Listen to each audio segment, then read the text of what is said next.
This is the story of Peni Parker in Marvel Rivals. My goal is to catch you up on the story so you can keep playing the game. Welcome to our Story of Marvel Rivals series, with this episode being brought to you by our YouTube channel members. If you'd like to support the channel as well as get early access to videos and other perks, consider becoming a member.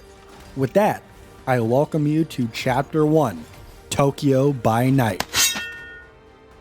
The story begins where all stories should, with Peni Parker thinking, it sure would be easy to be sad, as she muses and steps out of a hot spring in Tokyo, preparing for another patrol.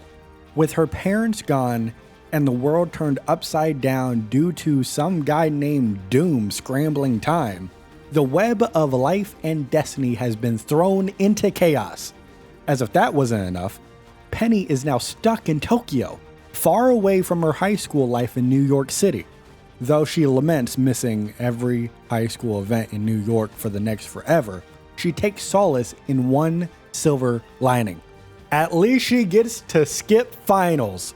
Oh, hell yeah.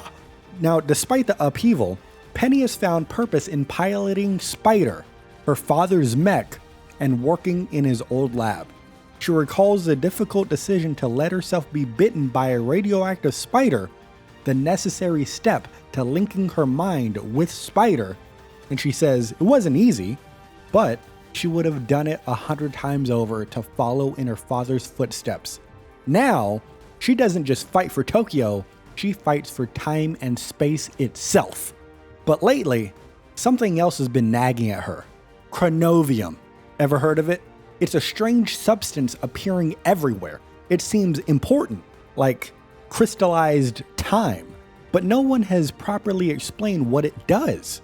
Peni has begun running experiments in her lab, hoping to uncover its secrets, but for now, she puts those thoughts aside because there are always bigger threats. As she swings through the strands of the web of life and destiny, Peni spots something troubling.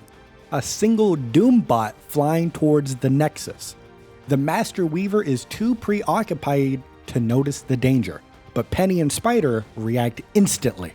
Spider, are you thinking what I'm thinking? You already know that Spider is. Executing a high-speed maneuver, Peni leaps from her perch, timing her attack perfectly. And she says, she had to time this just right, or it would have been a long fall to the ground somewhere in Shinjuku. With precision, she fires webbing from Spider's spinnerets, swinging herself in an arc and slamming feet first into the Doombot. Sparks fly as armor plates scatter across the web. The bot plummets into the neon-lit darkness below, and Peni lands flawlessly, flipping into a double somersault before perching near the Master Weaver and Spider-Zero. She watches as Spider-Zero works on repairing the web of life and destiny, picking off pieces of Doombot debris as she goes. Hanging upside down, Peni listens in on the Master Weaver and Spider-Zero's conversation, but doesn't interrupt. Instead, she lets her curiosity about Chronovium take over and asks Master Weaver outright. Hey, I've been doing some experiments in my dad's lab. My lab now. And Chronovium, wow, what is that stuff anyway? The Master Weaver gives a cryptic response and says, here, it has become part of the web, but all things are ultimately part of the web. Not exactly the clarity Peni was looking for. Before she could press further, the Weaver moves on, leaving her to ask Spider-Zero instead. But before she can, something catches her eye. Spider-Zero is writing on pieces of paper and attaching them to bits of Chronovium before pushing them through a tiny soap bubble-like portal. And Peni says, hey, what are you writing? And Spider-Zero responds by saying, a message to another version of myself. Peni Parker, of course, is fascinated, saying, how do you know where to find other versions of yourself? That's part of what Master Weaver is teaching me. I can listen in on an infinite number of other worlds and futures. Sometimes I can even influence them a little. This sparks a thought in Peni. Could Spider-Zero influence something bigger? Could she do something about Doom, Could she fix the Timestream entanglement? Could she bring her father back? Spider-Zero seems to sense Penny's internal struggle and says, that is, if you'll forgive the expression, a very tangled web. Tugging on one strand will have all kinds of unpredictable effects. I wouldn't take any action until I've had more time to trace a path of each strand. How much time? I don't know. More time than we have, so that's not happening. Before Penny can dwell on that thought, more Doombots appear, ascending the web. She alerts Spider-Zero, but instead of a direct fight, Spider-Zero casually writes another note, attaching it to Chronovium and pushing it through a portal. A second later, though, a much larger portal opens around the Doombots and swallows them whole. And Penny says, whoa, that's definitely cooler than what I did. Oh, it's not a competition, Spider-Zero replies. But Penny isn't ready to let this go. She presses on and says, you guys do know that sooner or later Doom is going to get sick of sending Doombots, right?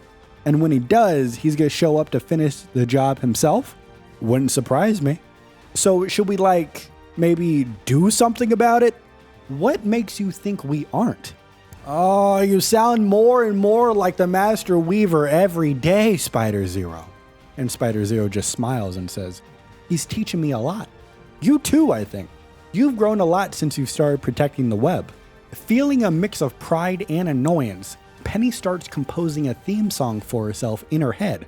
And it sounds like this. You know what? You're a fucking joke. No wonder the Avengers didn't take you. Or the X-Men. And they'll fucking take anyone. I mean, you are a ridiculous, immature, half-wit moron. I have never met a sadder, more attention-starved, jabbering little prick in my entire life. And that says a lot, because I've been alive for more than 200 fucking years. And I'll tell you, that bald chick was right about one thing. You will never save the world. You couldn't even save a relationship with a goddamn stripper. And motherfucker, I wish I could say you die alone, but it's one of God's best jokes that you can't die, except it's on all of us. And Penny thinks, now that would be a great banner. And she looks down on Tokyo and up at the vastness of the web. And she whispers, I wish my father could have seen this. Spider-Zero, still repairing the web, offers a quiet response to that and says, my father is also dead, but I think he would be proud of the work I do. And the same goes for you. That gives Penny a small sense of warmth. Being a hero wasn't just about the fights. It could make you feel good sometimes too. And that, my rivals, is the end of chapter 1. And this is a good story, man. We got some background on Chronovium, on the Web of Life and Destiny, which is going to come up a little bit later when we cover the Infinity comics, which, by the way, if you're watching this in release order and when the video comes out, this right here, Peni Parker, is the final character story we have to cover for the launch roster. Of course, we are halfway through the Fantastic Four, but I will tell you my plan right now. We are now done with every single character that was in the game when the game launched, right? We got through all of chapter 1 stories. Now what's next? Well, what's next is we are going to cover all of the side stories. And I want to thank a couple people from our Discord server, more specifically Nolan and Keys, who have helped me get some of this background lore. So, cover the Entangled Moments, that is the Family Affairs, the Hydra story, the Gods and Guardians, and Blind Devotion, as well as the Web Warriors. I'm not sure why I forgot to mention that, but we're going to cover those. And then after that, we are going to cover the Infinity comic series. Yes, I've read the comics. I'm going to catch up on the story if you haven't read it. So we're going to cover that. Next, we will cover all of the chapter 1 stories for the Fantastic Four. That is Mr. Fantastic Reed Richards, the Invisible Woman Susan Storm, the Human Torch Johnny Storm, and the Thing Ben Grimm. Then, and only then, we will do another timeline video. It's going to be a little bit different than the ones we've done as we're going through the stories. This one, I'm going to place them into universes at the same time where I'm placing them chronologically. And then we will move on from there as we're all caught up. I'm not sure. We still don't know what the plan is for NetEase to release the chapter 2 stories for all of the characters. but we'll cross that bridge when we get there. But before we head out of here, I do want to thank you, all of you, for all the support, whether you've been watching the entire series since we started a couple months ago, or maybe this is your first video. Either way, I thank you for watching. Support has been incredible. I thank you very much. And we're just getting started. We have literally just ended the final character story of just the launch roster. So we are quite literally at the end of the beginning. We're just getting started. So if you enjoyed this video, if you enjoyed the whole series, maybe consider becoming a YouTube channel member to support us. We could get more videos out quickly. You get early access, you get some perks. If you don't want to do that or you can't, no worries. Go down in the comments. What'd you think of Peni Parker's story? Are you a fan of Peni Parker? What do you think of the Master Weaver? Do you think he's up to no good? He's very selective with the information he gives out. So, I don't know, man. He might be a little sketchy, but he also pops up in the Infinity comic, which we'll cover soon. But leave your thoughts in the comments. While you're down there, though, leave a like on the video. It helps it get out to more people. I would appreciate that. And with all of that said, of course, you already know I thank you for watching. But you got to remember, even though I thank you for watching, no matter whether you're watching for this first video that you're watching or you've been watching the entire time, you and I, we are rivals till the end. And you may not want to hear it, but we have only closed the chapter on chapter 1 of you and I being rivals. I will find you in game. This is not a threat. I am doing a bit. Don't take this seriously. But you and I are rivals, seriously. If I find you in the game, I will target you. This is a threat in game. Yeah, I switch it up on you. You think I'm not threatening you. I am threatening you in game. There's no actual danger I'm posing to you, but I'm coming after you, John Wick style. And that's a movie that Spider-Man probably hasn't seen. But it doesn't matter if you watch all these videos. It does not matter if you binge all these videos in timeline order, in release order. It does not matter. It doesn't change the fact that you and I are rivals till the end, and I am never, never going to forget that.